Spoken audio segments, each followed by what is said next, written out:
Well, hello and welcome to this edition of the EV Revolution Show. My name is Camcorder, your host, and sorry for the visuals today. My microphone stopped working while I was recording, so going to have to monologue this episode of my review of the Porsche 2025 Macan EV. I want to thank Porsche Canada, of course, for letting me use of this press vehicle, and I'm going to give you my opinions. This is going to be a little quicker episode since I've lost a lot of the video.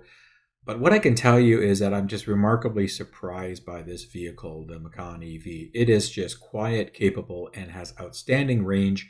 And I'm going to put the words value and Porsche together, and that might be something, and efficiency. And you may not understand that coming from Porsche, but this vehicle has it in spades. So sit back, relax, and enjoy this different episode.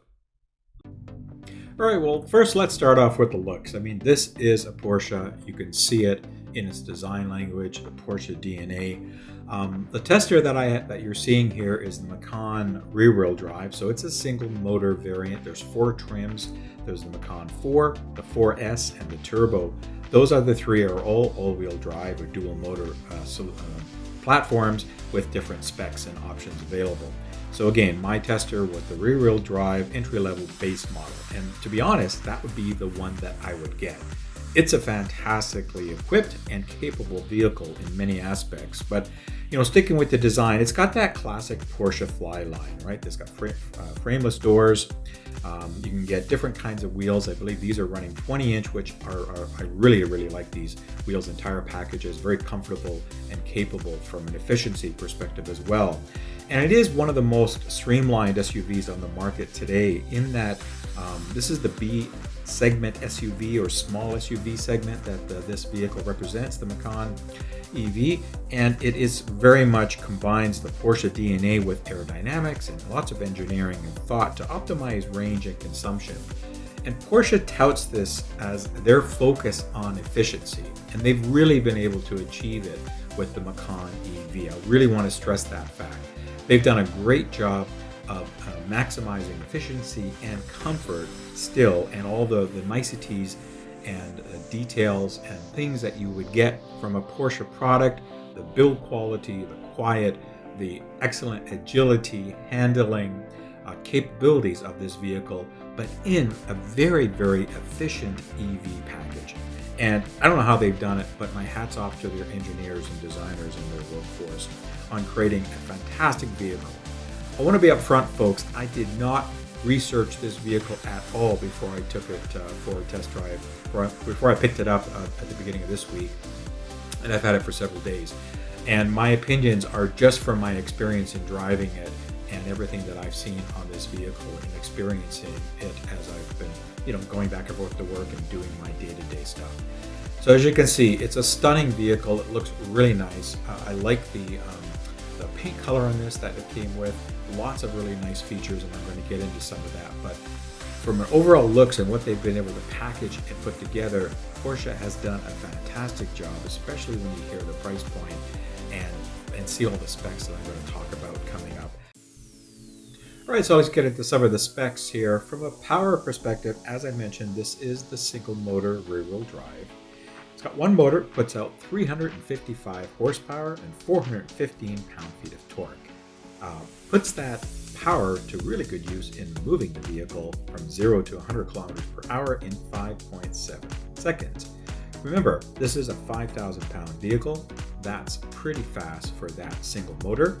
And it doesn't sound like, 5.7 doesn't sound like a lot when you hear 3.5, 4.2, 4.5, these kind of stuff, but it's fast. It's more than enough to pass somebody on the highway, get out of an emergency situation through acceleration, whatever. It's plenty fast. And again, Porsche has focused on efficiency in these motors. Both the single motor and the all-wheel drive versions are very efficient in how they adopt the power and drive those motors to the wheels, put power to the wheels. So really good there. Now, all that power comes from a single battery pack of 100 kilowatt hours of storage.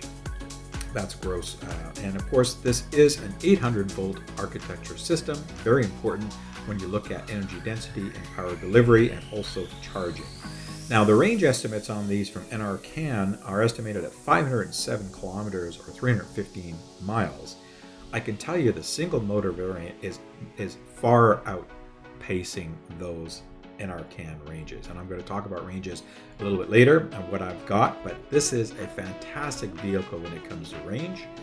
That's why, again, I would look at the single motor variant versus anything else. I don't think you need the all-wheel drive, but that's me personally. An excellent vehicle, and all these power specs just make it a very competent and capable all-electric as well. So when we look at charging, as you can see here, I opened the passenger side port. There's also a port on the driver's side. So the driver's side has the DC fast charging port. This is a CCS combo. And on the passenger side, there's a J1772 for level 2 charging, which is excellent and very convenient. Again, talking about convenience features in this Porsche Macan.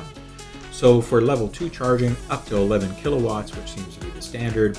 And if you look at DC fast charging, that'll push 270 kilowatts, giving a 10 to 80% charge time of 21 minutes. And that seems to be kind of the new norm now for fast charging.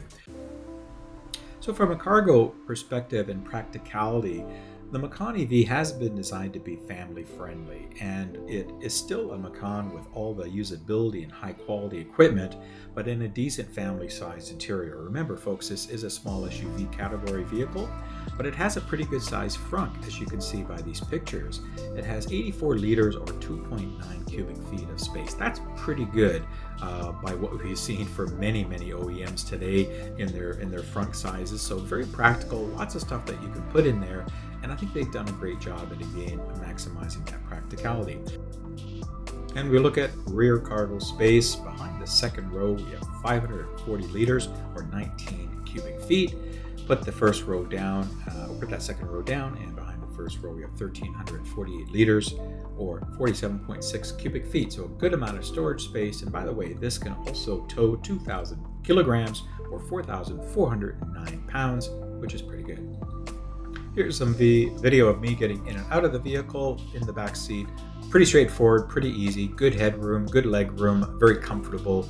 Seats 4 comfortably, 5 in a pinch. That middle person is going to be a bit squished, but it definitely will work. All the latches and all the stuff is there. It's a nice interior. I'm going to show you that in a sec. Really easy to get in and out of. Good job.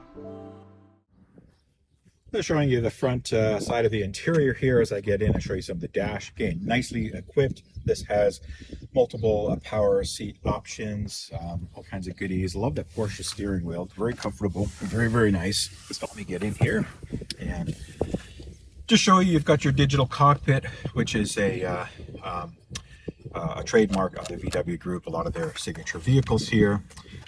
So we have our nice displays, and you can change these displays. You can change the way it looks. There's multiple settings.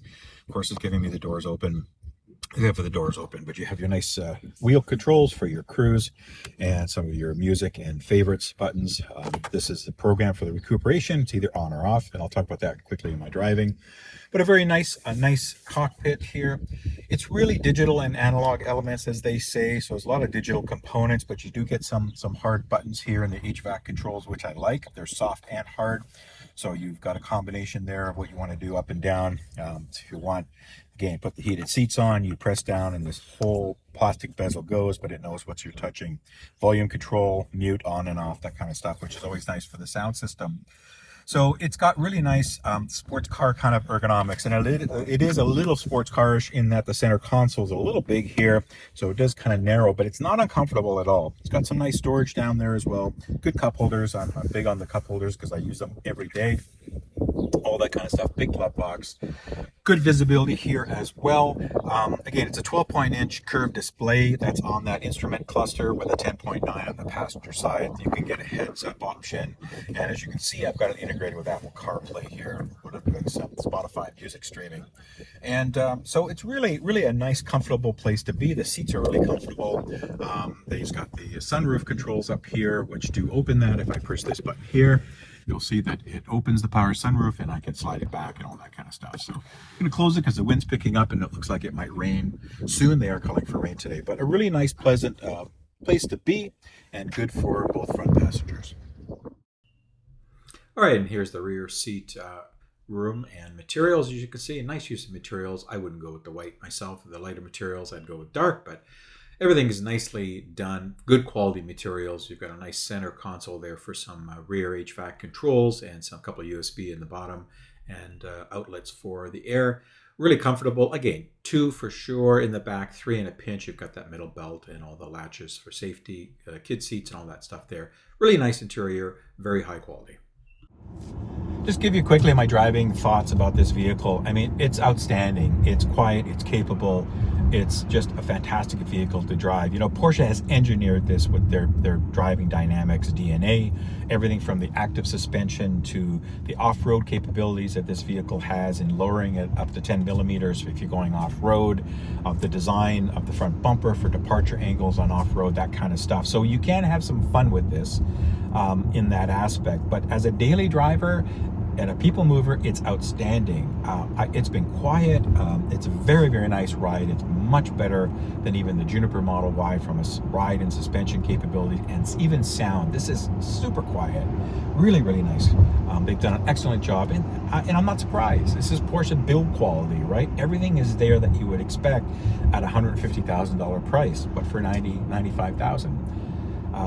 Again, I just shake my head at that. Like that's outstanding. So driving's been very nice. Ergonomics, seats, all that kind of stuff are nice. There's lots of options that you can upgrade even more past this. I love the use of the controls. Everything's easy and it doesn't take long to figure out. Now, one pedal driving. This does not have one pedal driving. It has recuperation or regeneration at a fixed effort, and it's either on or off. I've been running it on, and it's a gradual recuperation, but you still always need to use the manual brakes, and there is no auto hold, so you have to use the brake. And I think that Porsche intentionally does this because they want the driver to be connected to the vehicle in more than just turning the steering wheel and pressing the accelerator. They kind of want that full package connection, and that makes sense from where Porsche comes from and their whole driving dynamics and driving characteristics, and that connection to the drivers and the owners of their vehicles. So I get it. So it's not a big thing. The brakes are fantastic. This car is about 2,000 or so kilometers. It's brand new, and the brakes stop on a dime. I have to really watch it without pushing too hard because I can stop really easily at this thing, even though it weighs 5,000 pounds, and I don't feel the weight. This is nimble and agile and really easy and effortlessly to move around. That's what I don't get how well designed Porsche has for the electric motor on this, and motors in the all-wheel drive versions. It's effortlessly to propel this vehicle, this 5,000 pounds, to speed. And it's very quiet in doing so. And lastly, the efficiencies. As I mentioned, I've been blown away by the range. You know, I was showing about 280 kilometers with well over 300 and change left on that at about 47%. So well over 500, 550, 570 is what it was showing when I got this vehicle. Definitely achievable in these 15 to 18 degrees C temperature days. When the weather is warmer, it's going to be even better. And I'm getting 15.3 kilowatt hours per 100 kilometers. That's outstanding for a vehicle like this. Luxury vehicles typically are in the 20s, 22s range, especially for SUV types. This has just been outstanding, and that's what Porsche designed this vehicle for, is for efficiency, especially the single motor. And that's the one that I would recommend, because I don't believe you need all-wheel drive, and I would not get all-wheel drive in this version if I was going to buy it, because I don't think you need it. It drives, put good snow tires on in the winter, you'll be fine. It just has excellent driving dynamics to keep you safe and out of harm's way. So that's my take on it. Outstanding range, outstanding efficiency, outstanding comfort for an outstanding Porsche price. All right, so everything comes at a price, and let's talk about pricing here. And that's the other pleasantry that I found with the Macan EV is the pricing. Canadian MSRP base price starts at $94,900. That's outstanding for the vehicle that I had. Now, as tested, it was over $110,000 because there was lots of options. But the base price is $94,900, and you get into the other model trims, as you can see there. You can scale that up to $127,000 as a base price with a lot of options and a lot of stuff in there. So they can get pretty pricey. But what I want to really highlight is the value you get for that $100,000 price. Now, I'm not saying $100,000 is cheap. It's not. It's a lot of money.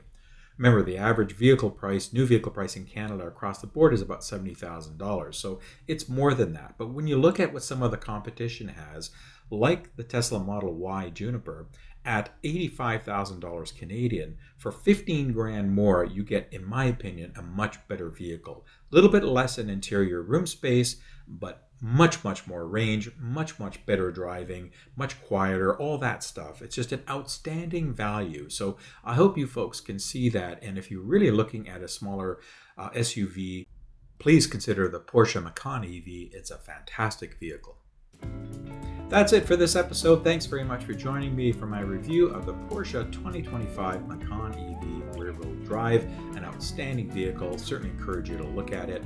Again, thanks Porsche Canada for allowing me the use of this vehicle for several days. It's been a fun drive, excellent drive. Really happy with that vehicle.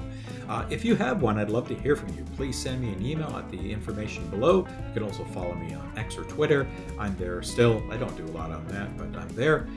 Anyway, I'd love to hear from you. If you have one of these, let me know if you're getting these kind of ranges and if you really love the drive as much as I do. So thanks very much for tuning in. Sorry again for the microphone issues on some of my usual visuals. Hopefully I'll get that fixed for the next episode. But until then, everybody stay safe, take care, and I'll see you when I see you.